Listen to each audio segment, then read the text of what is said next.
Hello everyone, welcome to our channel. Now in our previous video, we have learned some basic features of Java programming language. In any language, there exist some fundamentals that we need to know before we can write even the most elementary program. The Java programming language also provides some fundamentals to us so that we may start writing our own Java programs. In this video, we are going to learn some basic fundamentals of Java, such as like tokens, keywords, operators, variables, identifiers. So let's start the video.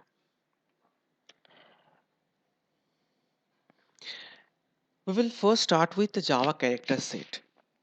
Character set is a set of valid characters that a language can recognize. A character represents any letter, any digit, even any other sign.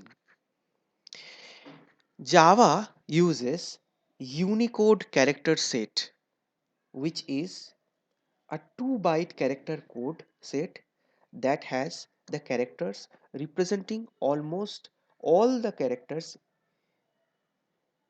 in all human alphabets and writing systems around the world, including English, Arabic, Chinese, and many more.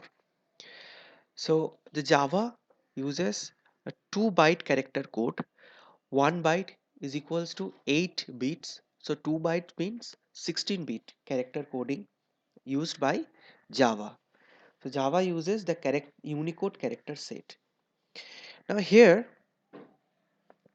in this 2 byte, using 2 byte, we can construct 256 characters. Using 2 byte character coding, we can construct 256 characters. So first 128 characters in the Unicode character set are identical to the common ASCII character set, or we know the term ASCII. It's also known as American Standard Code for Information Interchange. The second 128 characters are identical to the upper 128 characters of the ISO Latin 1 extended ASCII character set.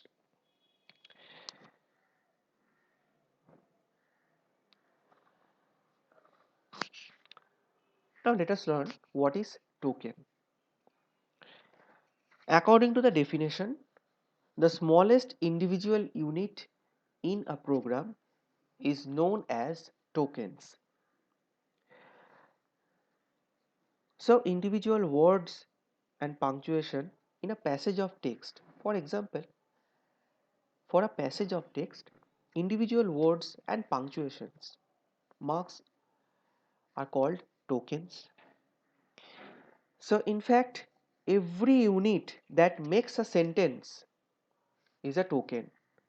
So in a Java programming language, the smallest individual unit that makes a computer program is called a token, and Java has the tokens like keywords, identifiers, literals, punctuators, and operators. Now let's discuss about this token in detail. Keywords. Keywords are the words that convey a special meaning to the language compiler. These are reserved for special purpose and must not be used as the normal identifier names. So Java has the keywords which are reserved words that are given name to the variables, methods, classes, or any other identifiers. And these are reserved words, so we cannot use these words to give name to any variable or any other function's name. These are predefined set of names. So here are the list of keywords that Java has.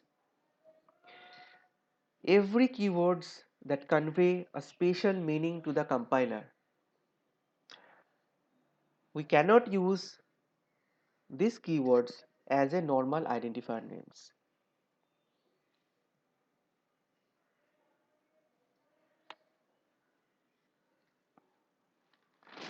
Next one is identifiers. Now, identifier are the fundamental building block of a program and are used as the general terminology for the names given to different parts of the program like variables, object, class, functions, arrays, etc. So, an identifier is a sequence of character that we create to denote a name to any class, any object, or any functions. Now, there are some basic rules that we have to follow while giving a name to an identifier. So the rules states that an identifier can have alphabets, digits and underscore and dollar sign characters. So the identifiers can have, it can consist of letters, alphabets, that is the letters. We have capital letters from A to Z, we have small letters from A to Z. So the identifier can consist of the letters, digits. We have only 10 digits from 0 to 9. We have 10 digits, the underscore or the dollar sign. So we can construct any identifier with the combination of these alphabets, digits and underscore, or by using alphabets, or by using either by using any combination or by using the alphabets. Identifier cannot be a keyword. Like previous, we have seen the list of keywords that are available in Java. They convey a special meaning to the language compiler. So therefore, we cannot use any of them as an identifier. Identifier can have a sequence of letter and digits, but we have to keep in mind that the identifier must begin with a letter, dollar sign or an underscore character. Since we can use the combination of digits to giving name to a building block for in case of a class, in case of a function or in case of a object, but we have to keep in mind that while giving the name to the identifier, it must not begin with any digit. The first letter of the identifier that should be either a character or a dollar sign or an underscore.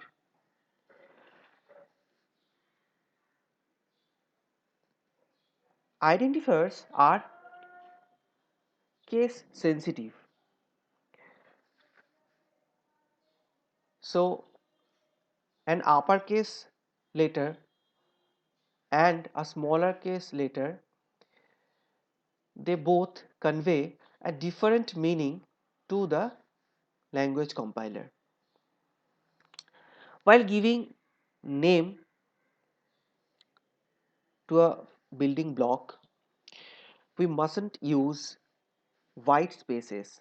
So white spaces are not allowed while writing the identifier names.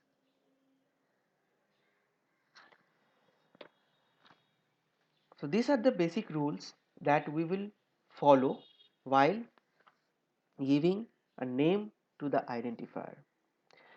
Now let's check some valid and invalid identifiers here.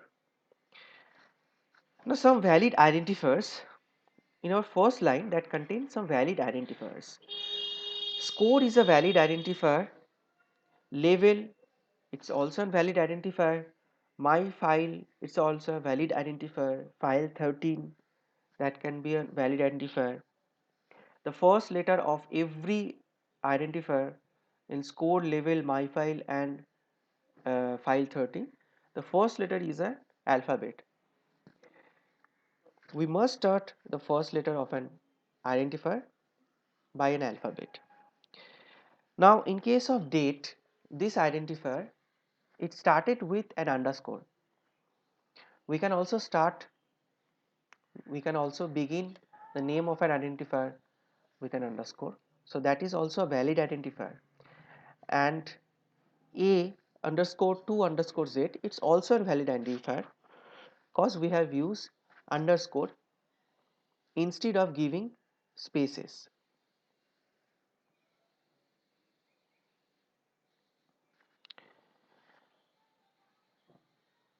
In our next line, we have some invalid identifiers. Now, the first one, class, and the second one, float. These are invalid identifiers because they are keywords. We cannot use keywords as an identifier. So class and float, they all are keywords. Now, third one, 29 number. This is also an invalid keyword identifier because it started with digit. Identifier must not start with the digit. So therefore, it's an invalid identifier. Next identifier, which is my.file, it's also an invalid identifier because we cannot include the dot sign while giving name to an identifier. We can only use alphabets, digits, dollar sign and underscore sign. Next one, at the rate of data, that is also an invalid identifier because we cannot use these special characters at the rate of while giving name to the identifier. And the last one, break, it's also an invalid identifier because break is a keyword. So according to the rule, we cannot use keyword as giving name to an identifier. So we have to remember some naming conversions, some identifier naming conversions. While making the identifier names, certain conventions are followed. The name of an identifier should be meaningful.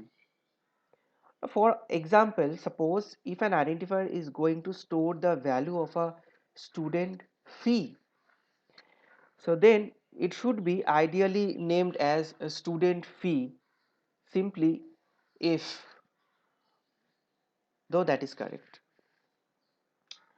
So we should always give a meaningful name to the identifier.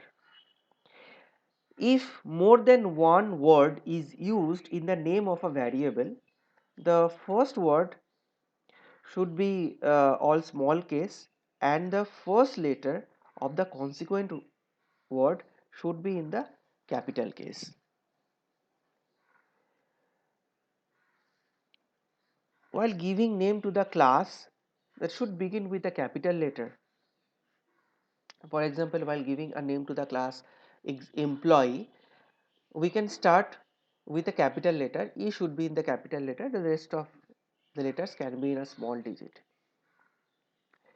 And constants should be named using all uppercase letter and using underscore. Next we will learn literals. As we know that literals are also tokens, and literals are often referred to as also constants. These are the data items that are fixed data values. So fixed data values are called literals. In Java allows several kinds of literals, like integer literals are those literals without any fractional parts.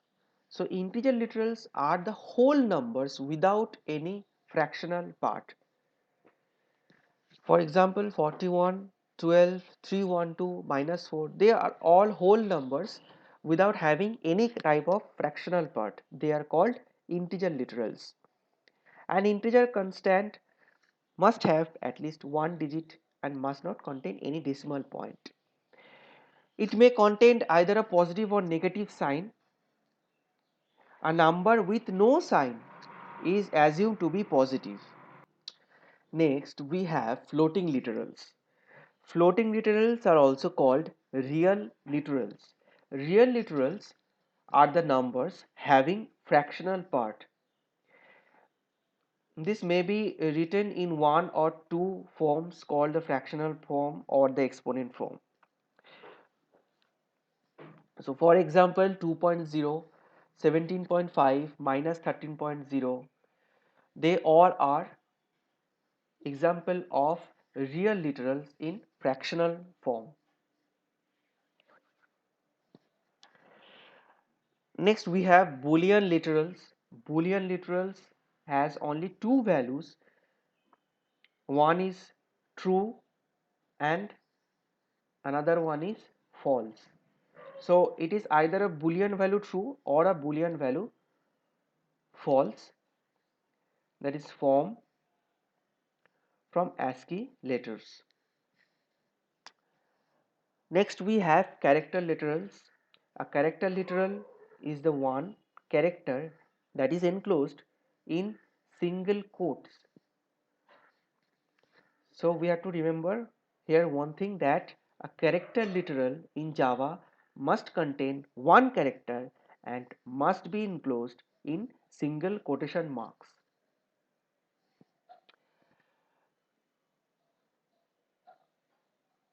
In Java, we have uppercase characters as well as we have lowercase characters. So each and every character that is enclosed within single quotation marks is treated as character literal. And the last we have string literals. Now string literals, they are multiple characters. Multiple character constant are treated as string literals. A string literal is a sequence of one or more than one characters that are surrounded by double quotes. Each character may represent by an escape sequence. So character literal, that is enclosed within single quotation marks, and string literals, that is the collection of characters that should be enclosed within double quotation marks. So these are different kinds of literals available in Java. Next we have separators.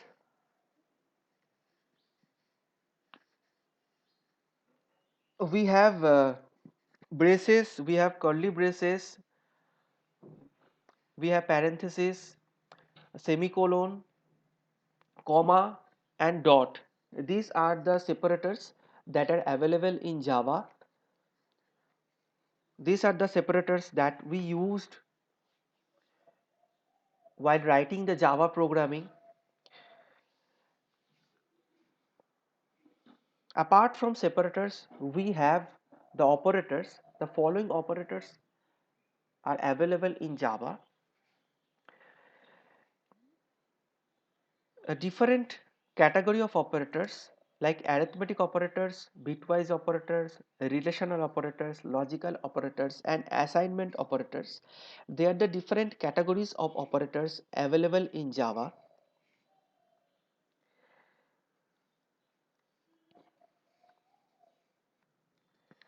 These operators help in forming a defined link between the variables and constant.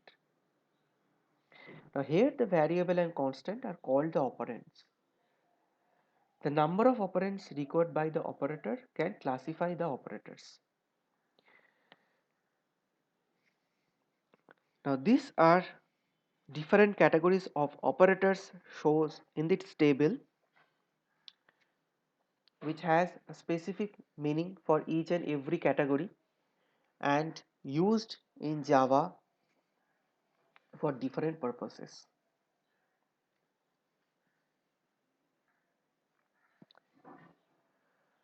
So thanks for watching this video.